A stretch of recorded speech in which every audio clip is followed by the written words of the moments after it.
శివాయ, ఓం నమ శివాయ, ఓం నమ శివాయ. శ్రీశైల భ్రమరాంబిక మల్లికార్జున స్వామి ఆశీస్సులు మీ అందరికీ ఉండాలని మనస్ఫూర్తిగా కోరుకుంటూ, పిల్లలు పుట్టకపోవడానికి జాతక ప్రకారం దోషాలతో పాటు వాస్తు దోషాలు కూడా ఉంటూ ఉంటాయి. వాస్తు దోషాలు ఎక్కడ ఉంటాయి అనుకుంటే, కొంతమంది తప్పు ఒక బెడ్రూమ్స్తో పాటు టాయిలెట్స్ చాలా ప్రభావం ఎక్కువ చూస్తుంటాయి. ఇది చాలామంది ఇళ్లలో చూశాను ఈ మధ్య.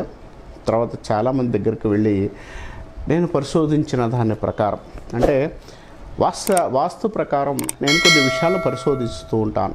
ఏ పరిశోధించారంటే, కొంతమంది ఇళ్లలో లవ్ మ్యారేజ్లు అవుతుంటాయి పిల్లలకి. దానికి కారణం ఏంటనేది చూస్తూ వెళ్తున్నప్పుడు, పిల్లలు పుట్టకపోవడానికి, పిల్లలు పుట్టిన వాళ్ళకి డిస్టర్బెన్స్ రావడానికి ప్రాబ్లం అనేది వాస్తు ప్రకారంగా కూడా కొన్ని చూశాను. కాబట్టి అవి చూసిన ప్రాబ్లం ఏంటో నేను మీకు వివరంగా చెప్పడానికి ప్రయత్నిస్తాను. వాస్తు అనేది ఎప్పుడు కూడా చెప్పినట్టు ప్రకృతి సిద్ధంగా దొరికే వాస్తు అనేది చాలా గొప్పది. అంటే 4 మూలలు సరిగ్గా ఉండగలిగితేనే వాస్తు. 4x2 8 మూలలు మనకు సరిగ్గా ఉండాలి. 4 దిక్కులు 8 మూలలు, అంటే 4 మొత్తం కలిపి 8 మూలలు అంటుంటాం మనం. అంటే కానీ 4x2. కాబట్టి వాస్తు సంబంధించినంతవరకు కూడా కొన్ని రెమెడీస్ అనేది చాలా ప్రభావం చూపిస్తుంటాయి. వాస్తు నెగిటివ్ అనేది చూపిస్తుంది. దానికి ఏం చేయాలో చెప్తాను. వాస్తు ప్రకారం పిల్లలు పుట్టపడడానికి కారణం, ఆగ్నేయంలో కొంతమంది టాయిలెట్లు కడుతుంటారు, దానివల్ల సంతానం కలగకపోదు. తర్వాత బెడ్రూమ్స్లో చాలామంది చేసే చిన్న తప్పు, బెడ్రూమ్లోకి వచ్చేసరికి సాధ్యమైనంత వరకు కూడా ఇనప సంబంధించిన వస్తువులు, అంటే బీరువాలు బెడ్రూమ్స్ పెడుతుంటాం చాలామంది. కానీ బీరువాల మీద పెడుతుంటారు కొంతమంది అటకలాగా తీసుకొని. బీరువాల మీద కొన్ని పెట్టడం వల్ల కూడా నెగిటివ్ ఎనర్జీ రావడానికి అవకాశం కలిగి ఉంటారు.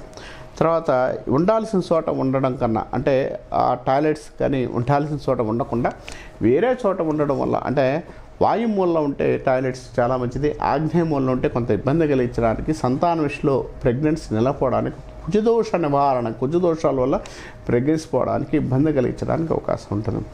అలానే వాస్తు ప్రకారం మీరు బాల్కనీలో, చాలామంది బాల్కనీలో చెట్లు వేస్తూ ఉంటారు. ఆ చెట్లు వేసేది ఈశాన్య మూలలో బరువులు పెడుతుంటారు కొంతమంది. అంటే అక్కడ కూడా వాస్తు వస్తుందండి. కాస్త వాస్తు ప్రకారం బాల్కనీలో ఇప్పడం.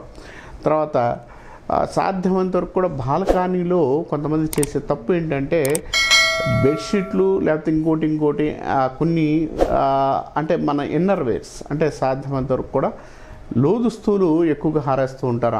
ఆరేయడం అనేది కామనే, కానీ ఆరేసుకునేటప్పుడు బాల్కనీలో, ఇంటి బాల్కనీలో, అంటే ఎవరికైతే బెడ్రూమ్ ఉంటుందో బెడ్రూమ్ బాల్కనీలో మాత్రం ఎప్పుడు కూడా ఇన్నర్ వేర్స్ ఆరేయకూడదు. దానివల్ల కూడా సంతానం ప్రాబ్లం కలిగించడానికి అవకాశం. ఏమండి, ఇన్నర్ వేర్స్ అంటే అండర్వేర్స్ ఆరేసుకోవడం వల్ల ప్రాబ్లం ఏంటి అంటే, నెగిటివ్ ఎనర్జీ వచ్చే అవకాశం ఉంది. మన బాడీలో ఉన్న నెగిటివ్ ఎనర్జీ బెడ్రూమ్ దగ్గరలో వేసుకోవడం వల్ల నెగిటివ్ ఎనర్జీ వచ్చే అవకాశం. తర్వాత కొంతమంది బట్టలు కూడా ఆ బాత్రూమ్ దగ్గర వేస్తుంటారు. బాత్రూమ్ దగ్గర వేయడం వల్ల కూడా సంతాన విషయంలో దోషాలు కరగడానికి అవకాశం ఉందండి. అంటే ఒక చిన్న వస్తువులు కూడా మనకి ఇబ్బంది కలిగించడానికి అవకాశం ఉంటుంది. కాబట్టి మన ప్రేక్షకులు ఇప్పుడు చెప్పే ఏదైతే ప్రాబ్లం ఉందో ఆ ప్రాబ్లాన్ని రెమెడీ చేసుకుంటూ జాగ్రత్తగా చేసుకోగలిగితే చాలా మంచిది. చాలా అనుకూలంగా ఉండడానికి, చాలా ఇబ్బందులు తొలగిపోవడానికి అవకాశం కలిగి ఉంటారని చెప్పుకోవచ్చు.